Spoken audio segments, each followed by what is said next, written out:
Fala aí, gurizada, tudo bom com vocês? Aqui é Rafael Ritter, canal Drone Modelismo. Pessoal, hoje eu tô muito feliz em fazer esse vídeo aqui porque a gente tá vivendo um momento histórico. Isso porque precisamente hoje, dia 18 de fevereiro, a missão Mars 2020, que decolou no dia 30 de julho do ano passado, vai finalmente pousar em Marte. Pessoal, é muito surreal isso, cara, porque hoje, daqui a pouco, sei lá, devia ser feriado, deviam dar dinheiro para as pessoas comprarem cerveja e ficar na frente da TV acompanhando. Mas, Rafael, esse teu canal aí não é sobre drone, não? Com certeza é, pessoal. Mas talvez o que vocês podem não estar cientes é que essa missão aí tá levando para lá nada menos do que 2 drones. O primeiro deles é o Rover Perseverance, que é um drone terrestre do mesmo estilo dos outros que já rodaram por lá, tipo Curiosity, o Spirit e o Opportunity, e a missão dele é procurar por sinais de vida que possam ter existido em algum momento em Marte, além de também coletar amostras de solo e de pedras que vão depois ser levadas de volta para a Terra por pelo menos 2 outras missões que já estão sendo planejadas pela NASA e pela Agência Espacial Europeia. Só que o que torna a chegada do Perseverance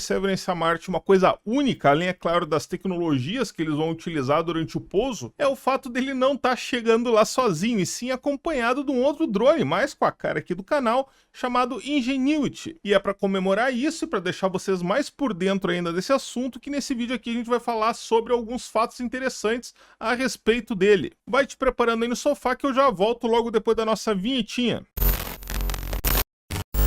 E alguns aí podem até estar achando meio estranha essa minha empolgação, mas caso não saibam, eu gosto tanto desse assunto de exploração espacial, viagem para Marte e tudo mais, que aqui mesmo no canal tem toda uma série de vídeos sobre os rovers que já pousaram em Marte, começando pelo próprio M, que foi um rover soviético que chegou por lá em 1971, né, bem antes dos americanos. Eu vou deixar o link no final desse vídeo aqui para quem quiser assistir, e agora então vamos começar pelo primeiro fato interessante sobre o Ingenuity. Todo veículo enviado para Marte costuma ser batizado e geralmente o nome é sugerido por pessoas comuns durante concursos ou então para homenagear grandes personalidades. Foi o caso, por exemplo, dos rovers Spirit e Opportunity, que tiveram seus nomes escolhidos entre mais de 10 mil sugestões durante um concurso promovido pela NASA e pela LEGO, e do rover Sojourner, batizado com esse nome para homenagear a abolicionista e defensora dos direitos das mulheres, Sojourner Truth. No caso do Ingenuity, o nome foi sugerido por uma estudante do ensino médio do Alabama chamada Vanessa Rupani, e o curioso é que essa palavra aí ela tem mais de um significado. Então, no primeiro momento, pode parecer que ela faz referência à ingenuidade de enviar um novo meio de locomoção para Marte sem saber se de fato ele vai funcionar. Mas a verdade é que essa palavra também significa engenhosidade, e foi por isso que esse nome foi escolhido. A princípio, o nome tinha sido escolhido para batizar o rover Perseverance, mas a NASA acabou concluindo que o nome era simplesmente perfeito para o helicóptero, dado o quanto de criatividade e engenhosidade a equipe tinha empregado para conseguir tirar essa missão do papel. O Ingenuity é um helicóptero coaxial, ou seja, composto por um par de hélices que giram em sentidos opostos, e como uma anula o torque da outra, é por isso que ele não tem aquele rotorzinho de cauda, não precisa. Ele é composto por antenas de comunicação, um painel solar, 2 hélices, baterias de íons de lítio, sistemas de voo, sensores e câmeras. O peso dele é de 1,8 kg na Terra, o que equivale aí a 680 gramas em Marte. Tem uma envergadura de 1,2 metros de uma ponta até a outra das hélices, ou seja, não é muito pequenininho não, e é capaz de voar uma distância de até 300 metros a uma altura de cerca de 5 metros. Estima-se também que o tempo máximo de voo dele em Marte seja de cerca de 90 segundos. Não parece muito emocionante para vocês? Mas garanto para vocês que é, e vocês vão entender por quê até o final desse vídeo.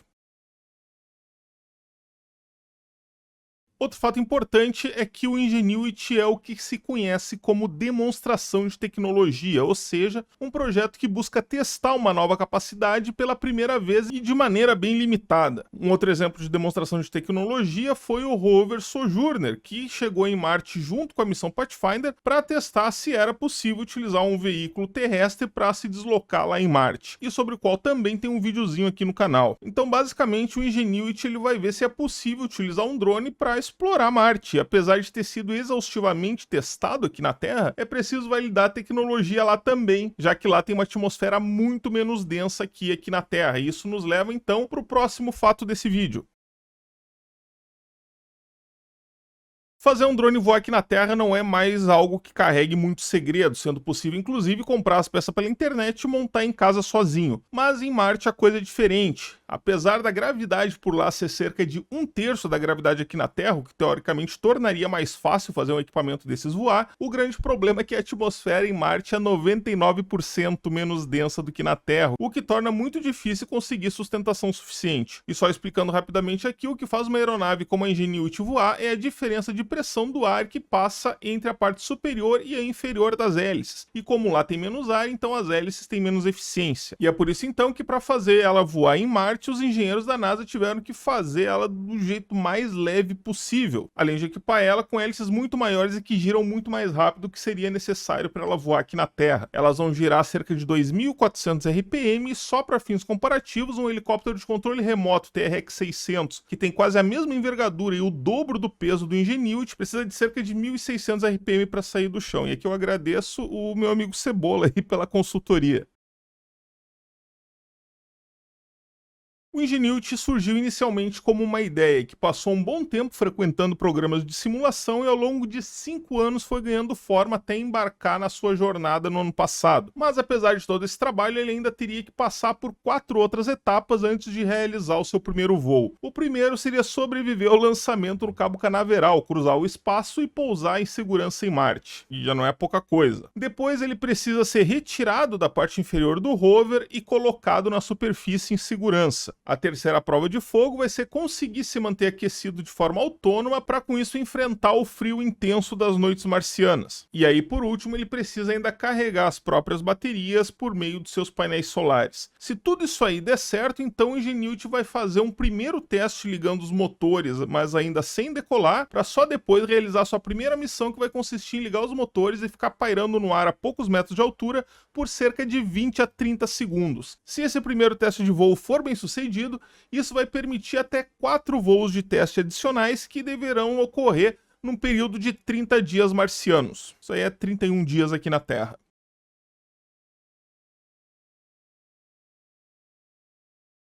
Apesar de ser uma aeronave remotamente controlada, o Ingenuity foi projetado para tomar a maior parte das suas decisões de forma totalmente autônoma. E isso porque o tempo que os comandos dados pelos engenheiros na Terra leva muito tempo para chegar até Marte. Então, apesar de basear as missões em comandos enviados com antecedência para ele, a maioria dos aspectos relacionados, como a decolagem, as decisões relacionadas ao ambiente durante o voo e o pouso, ocorrem de forma praticamente autônoma. Até porque, como cada voo dura no máximo 90 segundos e o tempo que um novo comando leva para sair da Terra e chegar até Marte pode variar entre 13 e 22 minutos, dependendo, da distância que os dois planetas se encontram, se bater um ventinho, ele precisa decidir na hora o que fazer.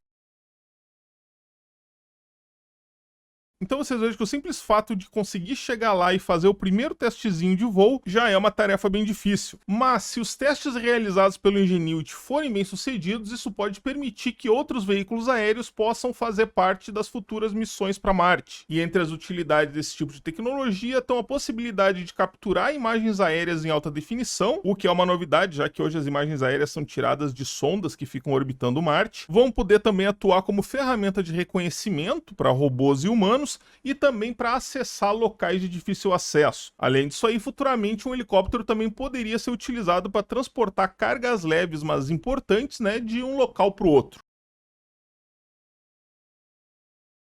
A NASA depende bastante do interesse das pessoas na exploração espacial para justificar a própria existência. O exemplo disso foi a grande redução de orçamento que eles tiveram depois do fim da Guerra Fria, quando o interesse das pessoas na corrida espacial perdeu bastante força. Então é por isso que ela sempre está buscando formas de fazer com que as pessoas se sintam engajadas, que elas se sintam parte das missões. E dessa vez, como parte desse esforço, ela disponibilizou um jogo muito legal que permite às pessoas programarem um voo de um helicóptero na superfície de Marte, exatamente como seria no caso do Ingenuity. Eu vou deixar o link para esse joguinho aqui na descrição do vídeo, junto com outro link que ensina a fazer um helicóptero marciano de papel. A gurizada vai pirar. Mas então era isso, gurizada. Espero que tenham gostado desse vídeo e também espero que ocorra tudo bem com o pouso da Perseverance e do Ingenuity em Marte. Eu queria ter preparado um vídeo um pouco melhor do que esse aqui, mas essa última semana teve um monte de imprevistos, eu não tive tempo nem de colocar outros vídeos, então eu vou dar uma editadinha aqui só para ele não ficar tão cru, porque eu também quero me sentar na frente da TV e curtir esse momento aí da melhor forma possível, tá? Beleza, pessoal? Era esse isso aí então, se curtiu o vídeo, deixa aquele joinha. Não esquece de conferir se tu tá inscrito aqui no canal. A gente sabe, né, que o YouTube às vezes desinscreve a gente de alguns canais que a gente passa um tempinho sem assistir nada. Da mesma forma que ele também passa a sugerir vídeos mesmo de canais que a gente não é inscrito. Então eu sei que tem muita gente que tá sempre aqui assistindo os vídeos, mas ainda não é inscrito, tá? Vamos dar essa moralzinha aí. Apesar de pro usuário não ser mais tão importante ser inscrito ou não, pra nós criadores isso aí ainda é bastante importante. Feito, pessoal, é isso aí então. Nos vemos no próximo vídeo. Um abraço!